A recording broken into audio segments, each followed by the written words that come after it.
आज हम least square problems पे डिस्कशन करेंगे कि जो इनकंसिस्टेंट सिस्टम्स होते हैं बेसिकली उनको किस तरीके से डील किया जाता है। ठीक है, तो सबसे पहले इसकी मोटिवेशन क्या है, एक एग्जांपल के थ्रू ज़रा देख लेते हैं कि लीस्ट स्क्वायर प्रॉब्लम्स और लीस्ट स्क्वायर अप्रोक्सीमेशंस की जो है वो सिग्निफिकेंस और उनकी इम्पोर्टेंस क्या है। ठीक है, तो एक एग्जांपल यहाँ पे आप देख सकते हैं कि boiling point of water is known to vary depending on the barometric pressure to determine the relationship between boiling point and pressure. अब ये देखें, बॉइलिंग पॉइंट एंड प्रेशर के बिटवीन एक रिलेशन है। ठीक है, ये हमारे पास पॉइंट्स हैं, यानी कि 195 डिग्री फ़ारेनहाइट के ऊपर जो है वो 20.2 इंचज एच जी प्रेशर है। सिमिलरली 197 पे इतना है, एंड सो ऑन। ठीक है, इससे हमने ग्राफ प्लॉट कर लिया प्रेशर और टेम्परेचर के बिटवीन,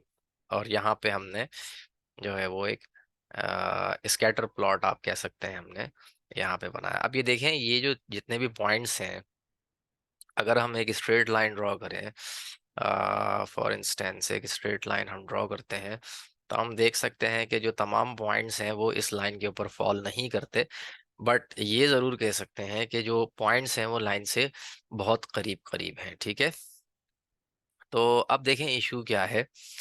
अगर हम इस डेटा को मैट्रिक्स फॉर्म में कन्वर्ट करते हैं या इक्वेशन फॉर्म में, तो हमें पता है कि जो लीनियर रेग्रेशन हमारे पास जो होता है उसमें फंक्शंस को हम इस तरह से अप्रोक्सीमेट करते हैं, y equals to a x plus b. ठीक है, वेयर y जो है is a function of x, और एक रिलेशन हम जो है वो अप्रोक्सीमेशन जो है वो जनरेट करते हैं। ठीक है, तो इसी तरह से इस कॉन्टेक्स्ट में जो ये प्रॉब्लम है, लेट्स से कि y जो है वो हमारे पास टेम्परेचर है। ठीक है, y जो है वो टेम्परेचर है, एंड x जो है वो प्रेशर है जो कि आपके पास x एक्सिस पे है। तो इनके बिटवीन जो है हमें रिलेशन गिवन है, तो हम ये इस इक्वेशन से, जो हमारे पास स्ट्रेट लाइन की इक्वेशन है जिससे हम लीस्ट स्क्वायर लीनियर रेग्रेशन यानी जिसे हम कहते हैं अप्रोक्सीमेट करते हैं हम इन इक्वेशंस से, तो हम इक्वेशंस जो है वो जनरेट कर सकते हैं। तो temperature is function of pressure, तो यहाँ पे हमारे पास अगर आप देखें तो ये इस इक्वेशन के कंपेटिबल है। ठीक है, अगर आप कंपेयर करें तो यहाँ पे x जो है वो प्रेशर है, y जो है टेम्परेचर है, where a b are c naught in c one, sorry b and a are c naught and c one respectively. ठीक है, ये कांस्टेंट है इंडिपेंडेंट, और ये जो है वो जो स्लोप के साथ हमारे पास कांस्टेंट है। ठीक है, तो इन इक्वेशंस को यूज करते हुए अगर हम डेटा को देखते हुए सिस्टम ऑफ इक्वेशंस जनरेट करें, तो फर्स्ट इक्वेशन हमारे पास ये आती है C naught plus 20.2 C one equals to 195, क्योंकि प्रेशर जो है एट 195 डिग्री सेंटीग्रेड हमें गिवन है वो 20.2 है। ठीक है, 195 के ऊपर, इसी तरह से प्रेशर 22.1 के ऊपर हमारे पास जो है वो 197 डिग्री फ़ारेनहाइट के ऊपर ये प्रेशर गिवन है, इस तरह से ऑन। ठीक है, तो ये सिस्टम एक जनरेट हो जाएगा। अब इस सिस्टम को अगर हम मैट्रिक्स फॉर्म में लिख लिख सकते हैं मैट्रिक्स फॉर्म में। ठीक है, यहाँ पे 1, this is 20.2, again 1 and 22.1 and so on. ठीक है, हम ये सिस्टम लिख सकते हैं, और यहाँ पे हमारे पास अ, जो अननोन्स हैं वो हैं सी नॉट एंड सी वन। ठीक है, इक्वल्स टू, यहाँ पे ये सारे टेम्परेचर्स हमारे पास आ जाएंगे। ठीक है, तो इस तरह से हम ये सिस्टम जनरेट कर सकते हैं। बट अगर हम इस सिस्टम का सॉल्यूशन फाइंड करना चाहें, तो हम इस सिस्टम का सॉल्यूशन फाइंड नहीं कर सकते, क्योंकि ऑलरेडी हम देख चुके हैं कि जो पॉइंट्स हैं वो एक स्ट्रेट लाइन के ऊपर फॉल नहीं करते, बट ये है कि उस उन पॉइंट्स के जो डिस्टेंसेस हैं वो उस लाइन के बहुत नज़दीक हैं। ठीक है, अगर एक स्ट्रेट लाइन हम ड्रॉ करते हैं तो देखें ये इस लाइन के नज़दीक है, तो एक अप्रोक्सीमेट सॉल्यूशन हम जो है वो अप्रोक्सीमेट सॉल्यूशन हम फाइंड कर सकते हैं। ठीक है, तो ये बेसिकली मोटिवेशन है behind least least square approximations. ठीक, आप देखें ये जो सिस्टम यहाँ से हमारे पास जनरेट होगा वो इस टाइप का सिस्टम होगा, ए एक्स इक्वल्स टू वाई, जो नॉर्मली हम अभी तक देखते आ चुके हैं, नॉन होमोजीनस सिस्टम है, ठीक है। और इन सिस्टम्स को जाहिर सी बात है इनकी क्लासिफिकेशन हम करते हैं कंसिस्टेंट एंड इनकंसिस्टेंट सिस्टम्स में। अब इसका सॉल्यूशन अगर पॉसिबल नहीं है, विच मीन्स दैट कि ये एक इनकंसिस्टेंट सिस्टम है, तो फिर इसको हम जाहिर है एग्जैक्ट सॉल्यूशन इसका फाइंड नहीं कर सकते, तो फिर इसको अप्रोक्सीमेट करेंगे। अब इसकी अप्रोक्सीमेशन के डिफरेंट जो है वो हमारे पास टेक्निक्स हैं, ठीक है, जिसमें से जो है वो दो तीन टेक्निक्स हम यहाँ पे डिस्कस करेंगे। कि हम उसको जो है वो सूडो इनवर्स को यूज़ करते हुए भी हम कर सकते हैं, ठीक है, एंड ग्राम श्मिट प्रोसेस भी यूज़ कर सकते हैं हम, क्यू आर फैक्टराइजेशन है, ठीक है, ये मेथड्स हैं, डिफरेंट मेथड्स इसको सॉल्व करने के, तो वो हम डिस्कस करते हैं, ठीक है। ना सपोज कि हमारे पास एक्स इक्वल्स टू वाई जो है वो एक सिस्टम गिवन है हमारे पास, तो इस सिस्टम का सॉल्यूशन कब पॉसिबल होगा मैथमेटिकली? इस सिस्टम का सॉल्यूशन तब पॉसिबल होगा हमारे पास जब जो बी वेक्टर है बेसिकली वो जो कोफिशिएंट मैट्रिक्स है कॉल इसके कॉलम स्पेस के अंदर होगा, ठीक है। अब इसका मतलब क्या है इसके कॉलम स्पेस में होने के? फॉर एग्जांपल हम जो है वो कॉलम स्पेस, खैर इसको यहीं देख लेते हैं, यहाँ पे ऑलरेडी इन्होंने कॉलम स्पेस बनाया हुआ है। तो अगर आप यहाँ देखें, यहाँ पे अगर हम देखें तो ये कॉलम स्पेस है, फॉर एग्जांपल ये कॉलम स्पेस है ए का, ठीक है, ये पूरा ये कॉलम स्पेस है ए का, ठीक है। और बी वेक्टर आप देख सकते हैं, जो बी वेक्टर है वो इस कॉलम स्पेस से बाहर है, ठीक है, कॉलम स्पेस में नहीं है। तो इसका मतलब ये है कि ए एक्स इक्वल्स टू बी जो है वो इनकंसिस्टेंट सिस्टम है। तो अब लीस्ट स्क्वायर अप्रोक्सीमेशन के लिए हमें क्या करना होता है? हमारे पास एक थ्योरम भी है, अभी हम देखेंगे बेस्ट अप्रोक्सीमेशन थ्योरम, ठीक है, यहाँ पे आप देख भी सकते हैं बेस्ट अप्रोक्सीमेशन थ्योरम।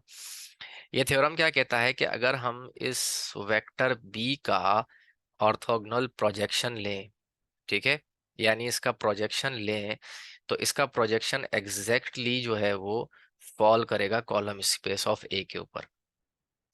तो अब आप देख सकते हैं यहाँ पे कि जो प्रोजेक्शन यहाँ पे लिया गया है इसका, जिसको ए एक्स हेड से रिप्रेजेंट किया गया है, ये बी का प्रोजेक्शन है, ठीक है। ये प्रोजेक्शन जो है ये क्या है? बेसिकली ये परपेंडिकुलर है, यानी ऑर्थोगोनल है इस बी के, इस वेक्टर बी के, ठीक है। तो अब हम क्या करेंगे, ये ए एक्स बार हेड जो है ये क्या हो जाएगा? कॉलम स्पेस ऑफ ए में आ जाएगा। तो इसको यूज करते हुए हम इसका जो है वो सॉल्यूशन निकालेंगे। यहाँ पे ये देख सकते हैं आप, A X hat equals to projection of B on column space of A, ठीक है, this is projection of B on column space of A, ठीक है। तो इस तरह से फिर हम इसको फर्दर डिफरेंट मेथड्स को यूज करके सॉल्व करके इनके अप्रोक्सीमेट सॉल्यूशंस निकाल सकते हैं। अब ये यहाँ पे थ्योरम है, बेस्ट अप्रोक्सीमेशन थ्योरम, जो कहता है कि if W is a finite dimensional subspace of an inner product space V, ठीक है, and if B is a vector in V then projection of B on W, ठीक है, यानी इस B की प्रोजेक्शन इस W पे, W बेसिकली क्या है? यहाँ पे कह सकते हैं कॉलम स्पेस ऑफ A है, ठीक है, जो मैट्रिक्स A हमारे पास कोफिशिएंट मैट्रिक्स होगा उसके कॉलम स्पेस का जो स्पैन है, ठीक है, उसको सब स्पेस कहा गया हुआ, ठीक है। The vector in V then projection of B on W is the best approximation to B from W in the sense that B minus projection of B on W is less than norm of, sorry, this is norm of is less than B minus W itself, ठीक है। तो अब ये theorem जाहिर है हम theorem discuss नहीं करना यहाँ पे, बट हमने सिर्फ ये मतलब इसका स्टेटमेंट देखना है कि अगर हम प्रोजेक्शन लेते हैं बी का, वेक्टर बी का ए एक्स के उसके ए के कॉलम स्पेस पे, तो हम जो है वो इसको इजीली डील कर सकते हैं, यानी अप्रोक्सीमेट कर सकते हैं, ठीक है।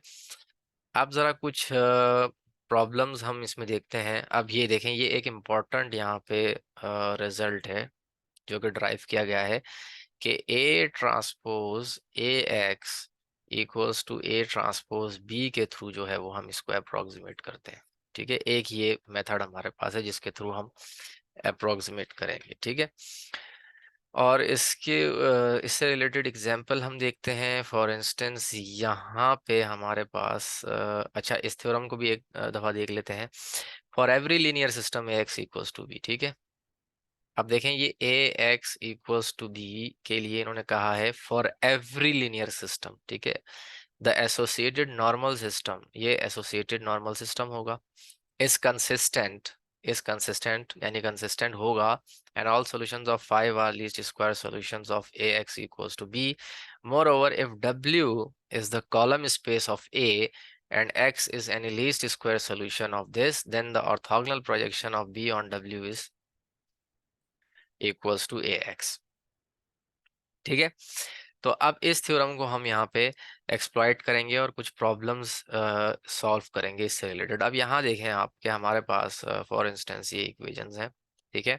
ये एक सिस्टम है जिसमें हमारे पास 3 इक्वेशंस हैं, और हम देख सकते हैं कि ये एक इनकंसिस्टेंट सिस्टम है। वाई इट इज इनकंसिस्टेंट, देखें, दिया हुआ है x1 minus x2 equals to 4, ठीक है, एक इक्वेशन है। और अगर इस इक्वेशन को आप देखें, इस इक्वेशन को, तो ये क्या कहती है, -2x1 plus 4x2 is equals to 3, ठीक है। और इसी तरह से जो सेकंड इक्वेशन है, ये है 3x1 plus 2x2 equals to 1, ठीक है।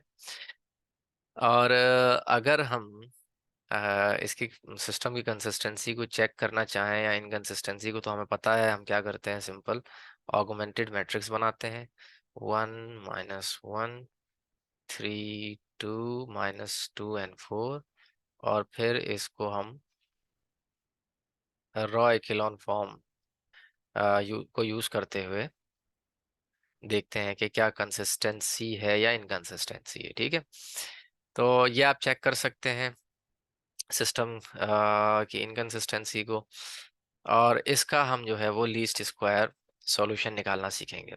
नाउ ये सिस्टम जो है वो A x equals to B हमारे पास सिस्टम गिवन है। तो हम क्या करेंगे, A transpose A x equals to A transpose B के थ्रू जो है वो इसको अप्रोक्सीमेट करेंगे।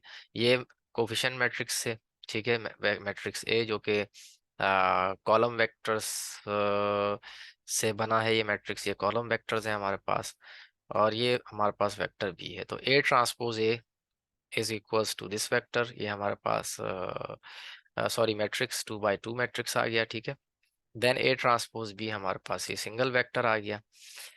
और इसी तरह से अगर हम इसकी नॉर्मल फॉर्म निकालना चाहें, जो कि ए transpose A x equals to A transpose B है, दिस वन, तो यहाँ से ये ए ट्रांसपोज ए हमने फाइंड किया है, ठीक है, and this is A transpose B. अब ये एक सिस्टम हमारे पास कह सकते हैं कि इसको हम बी एक्स हेड कह लें इक्वल्स टू, इसको कह लें आप सी, ठीक है। ये एक न्यू सिस्टम बन गया from A x equals to B, ठीक है। तो अगर इस सिस्टम को हम सॉल्व करें अब, तो यहाँ से हमारे पास जो सॉल्यूशन आएगा x1 x2, बेसिकली ये लीस्ट स्क्वायर सॉल्यूशन कहलाएगा, ठीक है।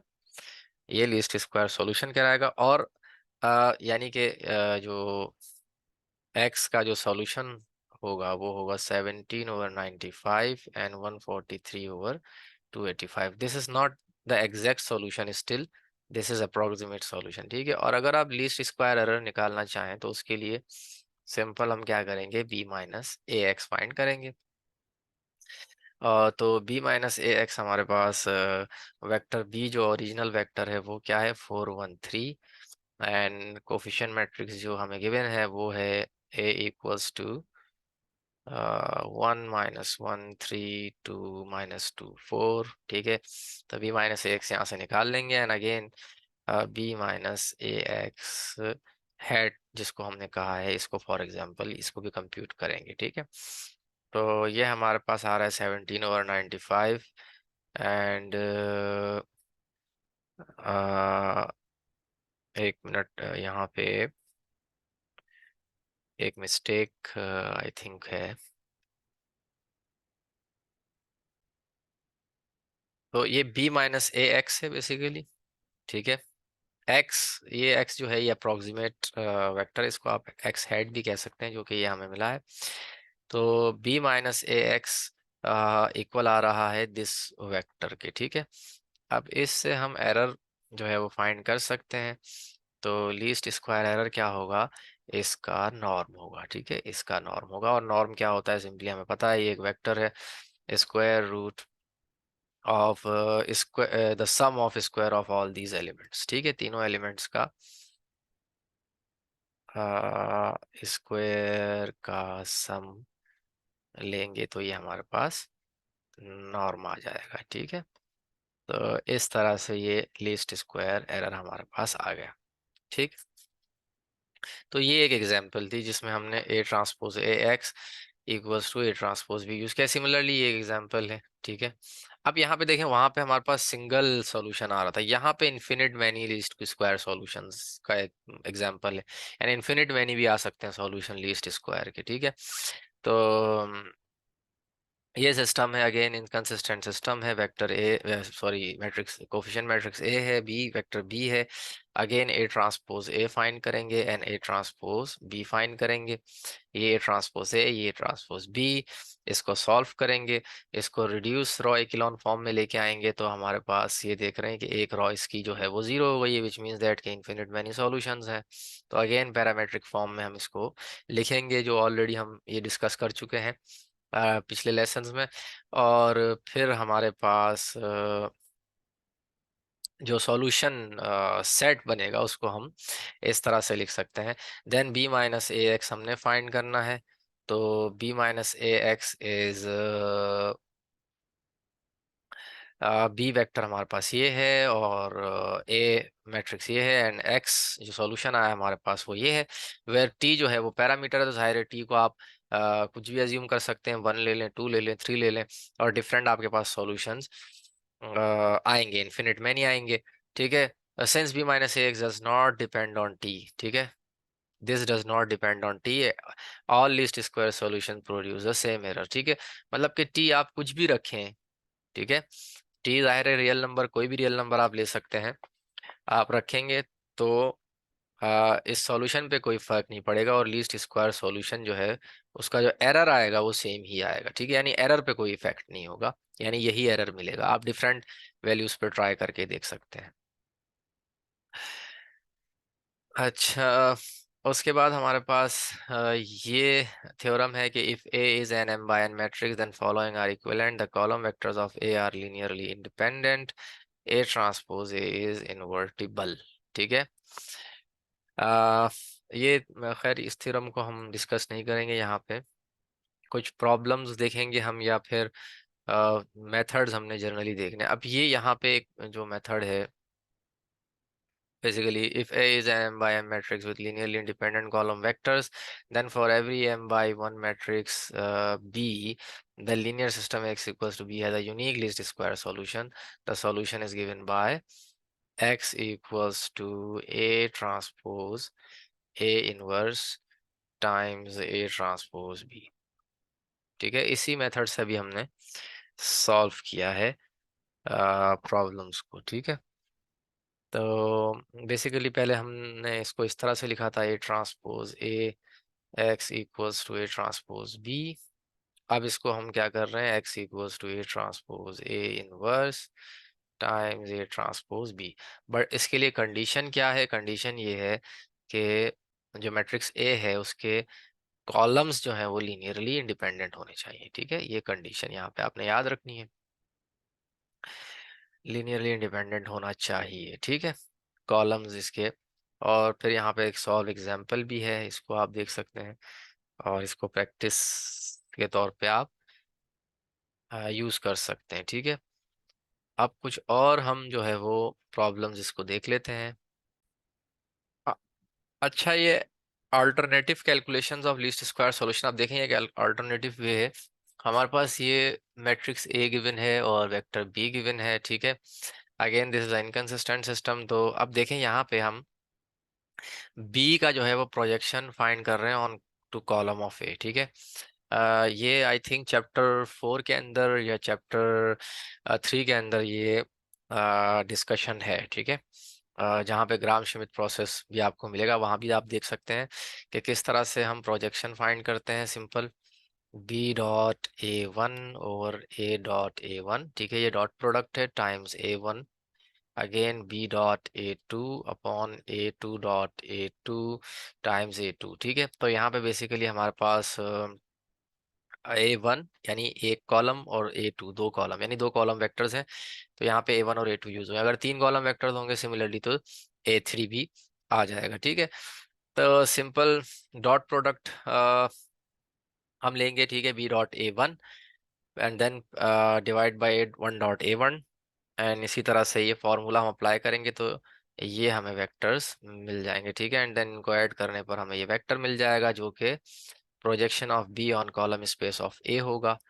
Projection of B on column space of A, ठीक है। ये वेक्टर जो हमारे पास है, ये वेक्टर मिल गया, ठीक है। अब इसको हम यूज कर सकते हैं किस तरह से, कि X hat is equals to sorry A X hat is equals to B hat, ठीक है। तो यहाँ से हमारे पास x equals to A inverse B hat से हम फाइंड कर सकते हैं, या सिंपल जो है हम row echelon form, reduce row echelon form जो है वो यूज कर सकते हैं, ठीक है। So now that b is known we can solve ax hat equals to b hat, but this is trivial since we already know what weights to place on the columns of a to produce b. It's clear from 5 that x hat equals to 8 over 4 and 45 over 90